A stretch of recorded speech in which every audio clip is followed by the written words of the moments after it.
up, beautiful Q-tubers? It is raining here in Virginia, and today I am delighted to tell you guys that I am bringing you the long-awaited 15,000 round review of my 10.5-inch PSA JAKL. This is the final build that I had in mind, except for a riser. I still need that. We have an SBR lower, Radian. I'd like to change that to FCD, but whatever. Driven Arms Co.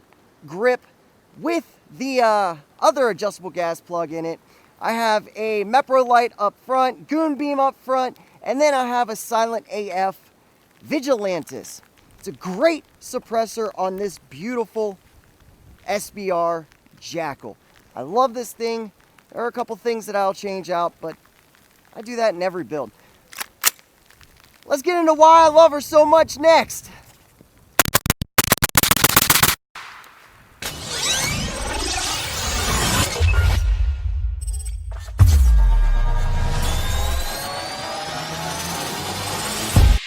Guys, the time has finally come. 15,000 rounds later, and here we are.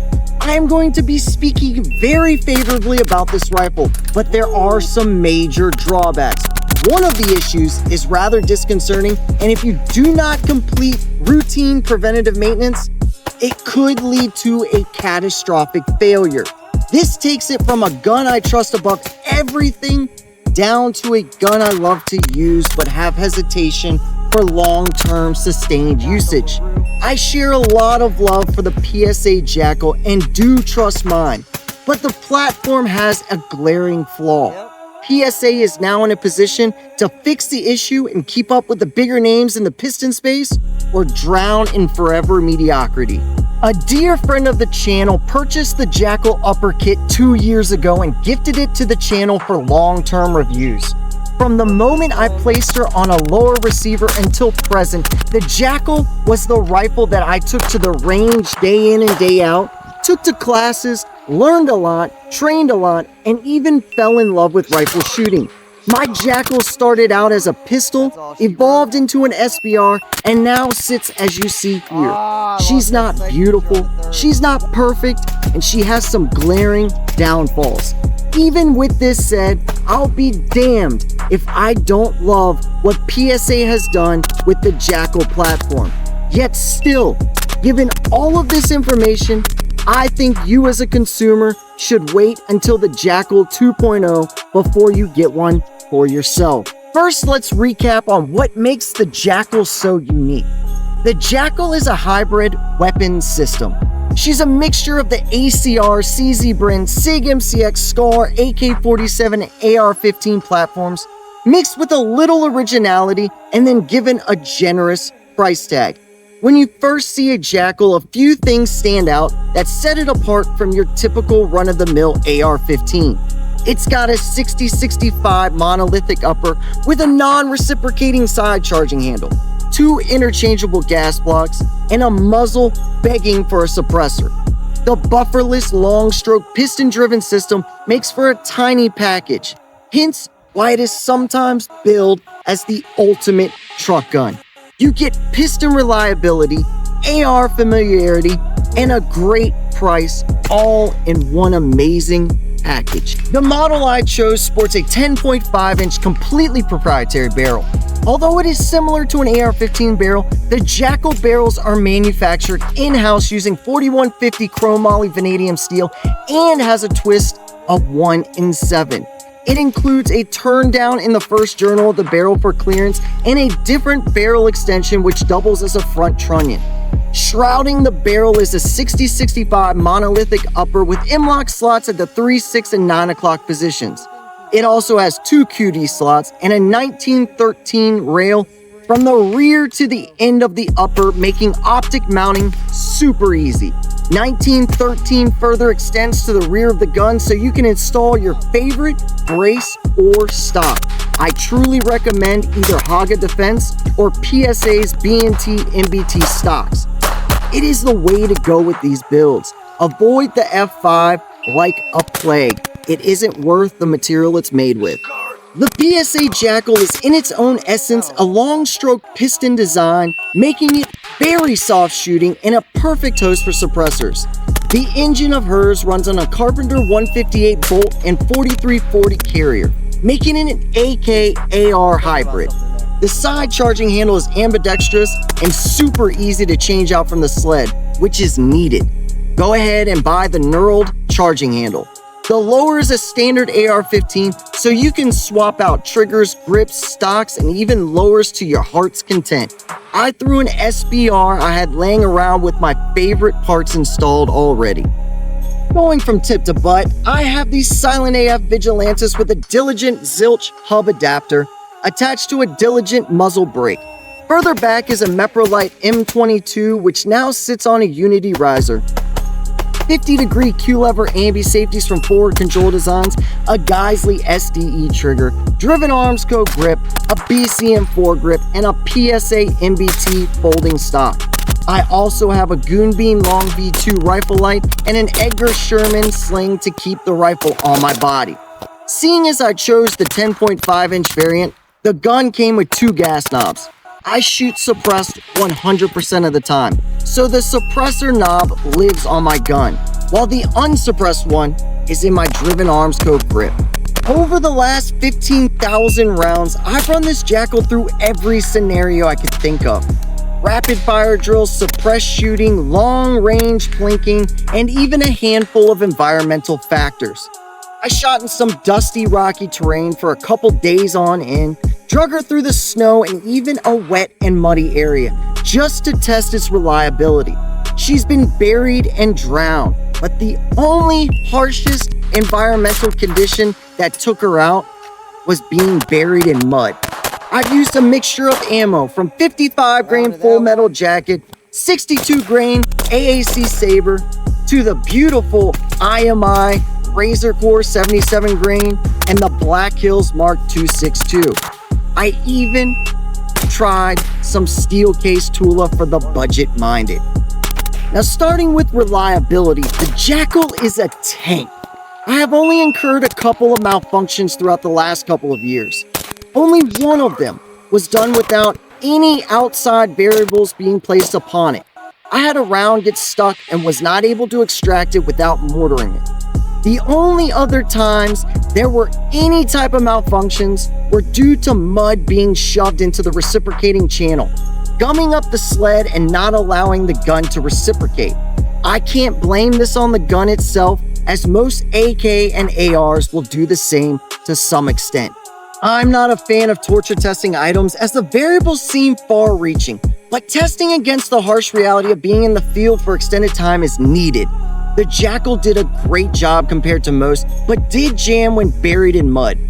The adjustable gas system is a great way to avoid some of these aforementioned issues. You have the ability to tune the gun to its best and softest, or to be able to run anything, anywhere, no matter what. It's toolless, easy to tweak, and lets you dial in the perfect setting for your ammo or suppressor. I've tuned it to cycle with a little more oomph, but still be soft recoiling. So while the gas tuning does a great job keeping the gun cycling the way you want, the piston system keeps the receiver clean, especially when suppressed. I have seen substantially less wear and carbon buildup after a 2,000 round day or class than a direct impingement AR. Now, everything up to this point has been great, but let's speak about the accuracy of the rifle. Accuracy-wise, the JAKL is not a precision rifle, but she will be plenty capable for its intended role. At 100 yards, I can consistently get 1.5 to 2 MOA groups with match ammo and a 1 to 6 LPVO. The heavy 77 grain projectiles do a lot better than the 55 grain. That is why my defensive mags are packed with 77 grain AAC Sierra Match King, IMI Razor Core, Black Hills Mark 262, or even some Badlands 85 grainers. These groupings are rather expectant with a 10.5-inch barrel. Right before this review, I was concerned when I last shot a grouping and it reached a 12-inch spread. This is where the first and only major concern resides. I assumed I had shot out the barrel. I mean, 15,000 rounds is a decent count, especially with fast rates of fire and being suppressed a majority of the time. I nearly sent the barrel in for a swap.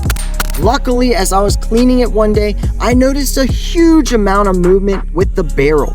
Checking the 4 screws that hold the barrel on, I noticed 3 out of 4 of them were extremely loose. Every so often, I will check the screws on the upper of the JAKL for good torque specs. If I see one out of spec, I will clean the screw, apply Loctite, and torque to spec, and do so with every other one. Then, witness mark it. This has happened to the entire upper 3 times now. The barrel has never gotten as bad as it was recently, which makes me wonder if this issue is starting to become a need sooner as it gets more use. For this reason, I do think people wanting a JAKL need to wait until the 2.0 comes out, as it addresses some of this issue. Durability wise, let's talk wear and tear. The bolt shows normal wear and no major issues. The firing pin has some grime buildup, but it still functions with no breakages. The gas piston and trunnion look solid as well. The barrel's nitride finish is holding up well, but where I see the most wear is the handguard. The Cerakote on my FDE model has chipped in a few spots, been stained by carbon, and there's a small dent area where the charging handle slams into the end of the channel. I normally see a lot more wear in the longer rifles than the 10.5 inch, but nonetheless, it is there. It's typical wear if you touch grass, so stop babying your shit and go train. The folding stock is a standout feature on the JAKL. It makes it super compact, folding down to about 21 inches without a suppressor. I've got the PSA MBT stock on mine, and while it's sturdy, I would not classify it as duty rated. The hinge system is made from polymer, bendable with force.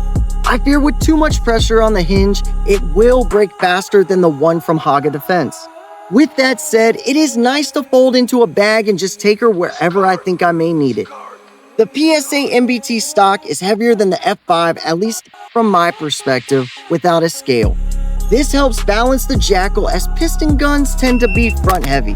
Most of the motor is sitting out front, and when you throw your favorite suppressor at the end, it gets insanely heavy to present for longer than a minute. And before you start, I know I need to go lift more. Going into a little more detail about this, the JAKL does weigh a bit more than your average AR-15. When you are in the ounces equals pound mindset, a pound to a pound and a half is a lot, especially when it's towards the front instead of being equally distributed. The extra weight comes from that mighty piston system and beefy monolithic upper. While she may feel a little much, you will notice that it does an excellent job soaking up the recoil. The JAKL shoots more like a 5.56 AK rather than an AR, especially suppressed. When I step up to shoot with my JAKL, I can't help but to just hunter hard during drills. The piston is substantially faster than an AK, but you can still feel the path of the bolt. This is exacerbated when you suppress the system. The trade-off is that it is far less nimble for quick transitions. I often found myself over-transitioning from target to target in the beginning, unable to stop as fast on target compared to a direct impingement system.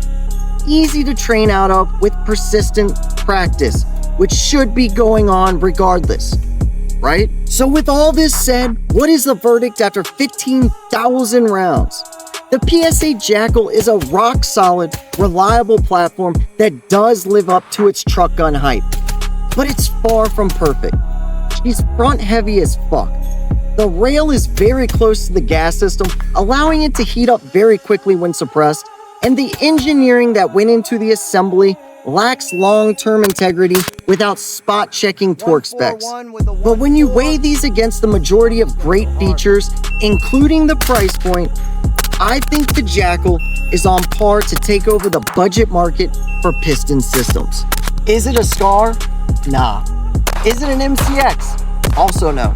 But the JAKL has been able to carve out its own identity within the industry, one that demands respect, one that will learn through trial and error, allowing PSA engineers to finely tune future models.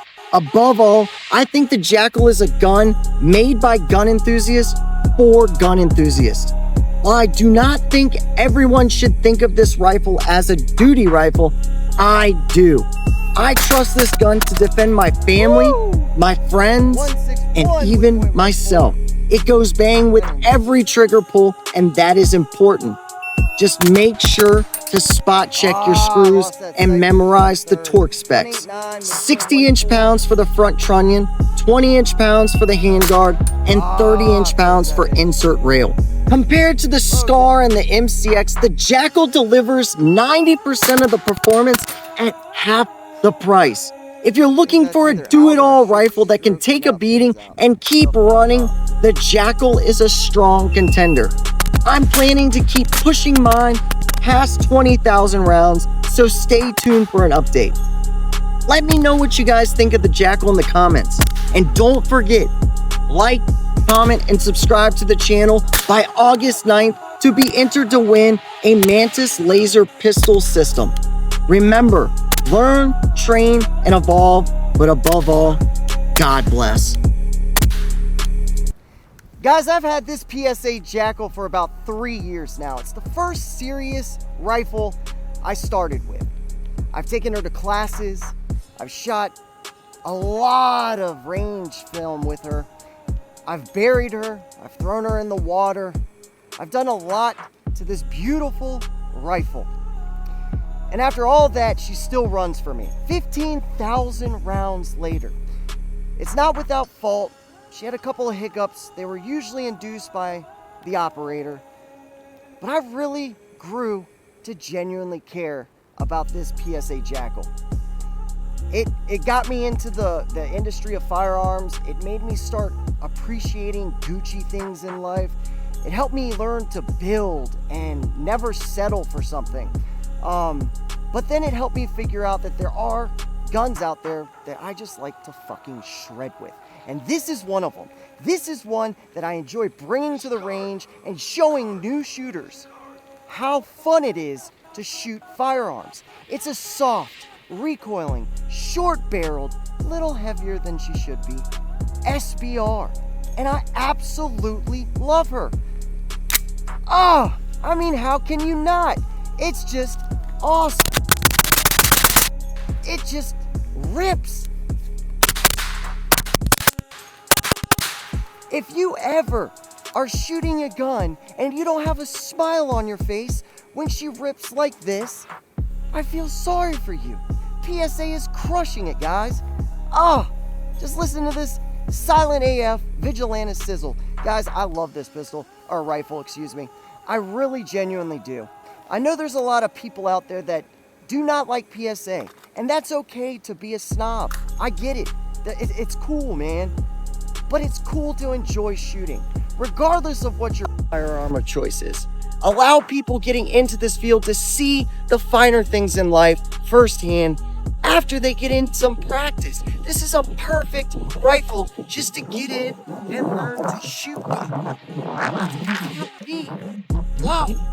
PSA, I appreciate you guys. You guys are innovating, pushing the boundaries. You guys are releasing a lot of products that I absolutely love. So thank you, PSA. And guys, if you are really skeptical on getting this JAKL, I think you should. It's a cheap way to get into the game. You can have fun, test suppressors, then you get into the NFA game. But at the end of the day, this thing has been awesome. It's only malfunctioned when I buried it. That's it. That's the only times this thing has ever malfunctioned. I mean, I would change a lot. I say a lot because it's a big thing. Now, these two screws are where the barrel is held on to. That's it. And then these screws up here, they do come loose after a couple thousand rounds. I will say that is a big thing that I've seen. I red Loctite them and they're good to go because I'm never changing anything out handguard wise. But for the most part, it's a flawless design. It gets hot quick, but that's because piston and the handguard and all that good stuff. It's just a good gun. I appreciate it. I love it. Here we go.